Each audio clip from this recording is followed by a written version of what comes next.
बिस्मिल्लाहिर्रहमानिर्रहीम। अस्सलाम वालेकुम। अरबों खरबों दरूद व सलाम हज़रत मोहम्मद मुस्तफ़ा सल्लल्लाहु अलैहि वसल्लम, उनकी औलाद, उनकी आल पर अल्लाह ताला मग़फ़िरत फरमाए। आपकी, मेरी और तमाम उम्मत के मुसलमानों की और क़यामत के दिन अपने ठंडे अर्श का साया नसीब फरमाए, आमीन। मोहतरम नाज़रीन गिरामी, मनाक़िब अली में इलामा इब्ने जूज़ी लिखते हैं कि हज़रत उमर फ़ारूक जब खिलाफत की मसंद पर बैठे तो उन्होंने ये बात इस वक्त कही थी कि मैं उस मुश्किल वक्त से अल्लाह ताला की पनाह चाहता हूँ जिसके हल करने के लिए मौला अली शेर खुदा मेरे पास मौजूद ना हो। इसके जवाब में अल्लामा साहब खुद ही लिखते हैं कि एक दफ़ा कैसर रूम ने चंद सवालात लिखकर मुसलमानों के खलीफा हजरत उमर रज़ी अल्लाह ताला अन्हा के पास भेजे। सवालात कुछ ऐसे थे कि जिसका जवाब रूम में भी किसी के पास न था। इन सवालात का मकसद मुसलमानों को शर्मिंदा करना था ताकि मुसलमान अपने दीन से मुतनफ़र हो जाएं। चुनाचे मस्जिद नबवी में अजीम सहाबियों की महफिल जमी थी जबकि कैसर रूम का कासिद आया और खत पढ़ना शुरू किया। खत की तहरीर कुछ यूं थी कि बादशाह रूम ने लिखा है कि ये खत बादशाह रूम कैसर बनुल अस्कर का वक्त के खलीफा हजरत उमर की तरफ है कि मैंने जो सवालात लिखे हैं मुझे इसके जवाबात बता दीजिएगा। उन सवालात में से सबसे पहला जो सवाल था वो ये था कि वो कौन सी चीज़ है जिसको खुदा ने तहलीक नहीं किया। दूसरे नंबर पर वो कौन सी चीज़ है जो खुदा के इल्म में नहीं है, और तीसरे नंबर पर वो कौन सी चीज़ है जो अल्लाह ताला के पास नहीं है। चौथे नंबर का सवाल ये था कि वो कौन सी चीज़ है जिसके सब बाल ही बाल हैं। पांचवें नंबर पर वो कौन सी चीज़ है कि जिसका सिर्फ मुंह ही मुंह है। नंबर 6 पर वो कौन सी चीज़ है कि जिसके सिर्फ पाँव ही पाँव है। और नंबर 7 पर वो कौन सी चीज़ है कि जिसके सिर्फ आंखें ही आंखें हैं। नंबर 8 पर के वो कौन सा बंदा है जिसका खानदान नहीं है। नंबर 9 पर वो कौन सी चीज़ है जो शिकमे मादर में नहीं रही। नंबर 10 वो कौन सी बेजान चीज़ है जो सांस नहीं लेती है।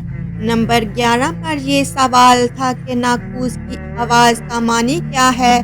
नंबर 12 पर वो कौन सी चीज़ है जिसने एक मर्तबा परवाज़ किया। नाज़रीन ग्रामी, नंबर 13 पर पूछा जाने वाला सवाल ये था कि वो कौन सी चीज़ है जिस पर सिर्फ एक बार सूरज चमका। नंबर 14 वो कौन सा दरख्त है जिसके साया को तेज़ रफ्तार सवार 100 साल तक दौड़कर भी अबूर नहीं कर सकता। नंबर 15 वो कौन सा दरख्त है जो धूप और पानी का मुहताज नहीं। दुनिया में इसकी मिसाल क्या है। नंबर 16 पर जन्नत के बर्तन जिनमें मुख्तलिफ किस्म के खाने होते हैं। जन्नती लोग एक दूसरे से मिलते हैं। दुनिया में इसकी मिसाल किस तरह की है। नंबर 17 पर के जन्नत के सेब से खुरान बरामद होंगी लेकिन इसमें ज़रा भर कमी भी वाक़या नहीं होती। दुनिया में इसकी मिसाल क्या है। दुनिया में मौजूद वो कौन सी शय है कि दुनिया में लोगों के लिए और आखिरत में सिर्फ और सिर्फ एक शख्स के लिए होगी। नंबर 19 पर जन्नत की चाबियाँ क्या हैं। हज़रत उमर फ़ारूक रज़ी अल्लाह ताला अन्हा ने हाथ पढ़ते ही फरमाया कि इसका जवाब तो सिर्फ बरादर रसूल बाबुल इल्म हज़रत अली दे सकते हैं। चुनाचे खत उनकी तरफ बढ़ा दिया गया। हज़रत अली रज़ी अल्लाह ताला अन्हा ने लिखा, बिस्मिल्लाहिर्रहमानिर्रहीम, अम्मा बाद, तेरा खत वसूल हुआ। मैं अपने रब और अपने प्यारे पैगंबर हज़रत मोहम्मद सल्लल्लाहु अलैहि वसल्लम की बरकत से आपको इन सवालात के जवाबात दे रहा हूँ। वो चीज़ जो महलूक नहीं वो खुद खुदा है कि जिसको अल्लाह ने पैदा ही नहीं किया। वो चीज़ जिसका अल्लाह ताला से कोई ताल्लुक़ नहीं। वो ये बात है कि अल्लाह ताला का फलां बेटा है, हालांकि खुदाए वाहिद है। इसकी ना तो कोई औलाद है और ना ही इसके साथ किसी को माबूद है। खुदा ना किसी की औलाद है और ना खुदा की कोई औलाद है।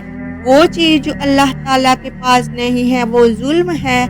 अल्लाह ताला का फरमान है कि खुदा अपने बंदों पर कभी जुल्म नहीं करता। वो चीज़ जो सिर्फ बाल ही बाल हैं वो खवा है।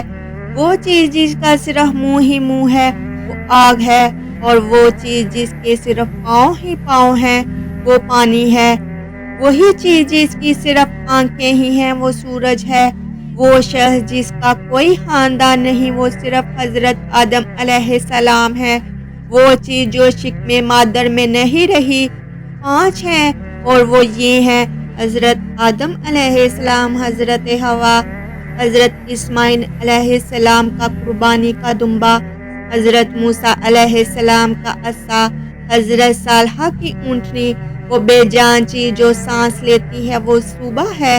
ناقوس کی آواز کے معنی یہ ہے کہ حق ہے، حق ہے، ٹھہرو ٹھہرو، خدا عادل ہے اور وہ سچا ہے۔ کوہ طور پر وہ پرندہ جس نے ایک مرتبہ پرواز کیا ہے۔ دریائے نیل کی سرزمین پر سورج ایک بار چمکا ہے، جس جگہ پر حضرت موسیٰ علیہ السلام نے اپنا عصا مبارک مار کر رستہ بنایا تھا۔ وہ درخت جس کو میں اگر تیز رفتار کے ساتھ بھی چلوں تو 100 سال تک بھی پار نہیں کر سکتا، وہ شجر طوبہ کا درخت ہے جس کی شاخ جنت کے ہر محل میں جاتی ہے۔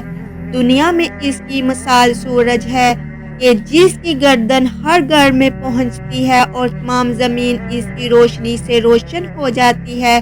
وہ درخت جو پانی کے بغیر اگایا تھا، وہ درخت ہے جو حضرت یونس علیہ السلام کے لیے اگایا گیا تھا۔ اللہ تعالیٰ نے ارشاد فرمایا: ہم نے اپنے پیارے حبیب مصطفیٰ صلی اللہ علیہ وآلہ وسلم کے لیے کدو کی بیل اگائی۔ جنت کے برتن میں بے شمار قسم کے انعامات ہوں گے، وہ ایک دوسرے سے الگ الگ ہوں گے۔ اس کی مثال ہم دنیا میں مرغی کے انڈے کی لے سکتے ہیں کہ جس میں سفید اور زردہ دونوں پانی شامل ہوتے ہیں، لیکن ایک دوسرے سے ملتے نہیں ہیں۔ جنت میں جو سیب عطا کیا جائے گا اس سے حور برآمد ہوگی۔ اس کی مثال ایسے ہے جیسا کہ سیب سے کیڑا باہر نکلتا ہے لیکن اس میں کمی واقع نہیں ہوتی۔ وہ چیز جو دنیا میں سب کے لیے برابر ہے، چاہے وہ مومن ہو یا کافر ہو، لیکن آخرت میں وہ صرف اور صرف مومن کو عطا کی جائے گی۔ وہ کھجور کا میوہ ہے جسے آخرت میں صرف مومن ہی کھا سکتے ہیں، جبکہ دنیا میں اسے مومن اور کافر دونوں یکساں استعمال کرتے ہیں۔ جنت کی چابیاں کلمہ توحید ہے، لا الہ الا اللہ محمد رسول اللہ۔ ابن مسیب سے مروی ہے کہ خط بادشاہ روم کو ملا۔ اس نے خط کو پڑھ کر کہا کہ میرے سوالات کے جواب صرف اور صرف خاندان رسول صلی اللہ علیہ وآلہ وسلم ہی سے مل سکتے تھے۔ پھر دریافت کیا کہ یہ جواب کسی اعلیٰ ہستی نے دیے ہیں۔ علیچی نے جواب دیا کہ ان سوالات کے جوابات مولا علی ابن ابی طالب، جس کو حضرت محمد صلی اللہ علیہ وآلہ وسلم نے علم کا دروازہ کہا ہے، اس شخصیت نے یہ جواب دیے ہیں۔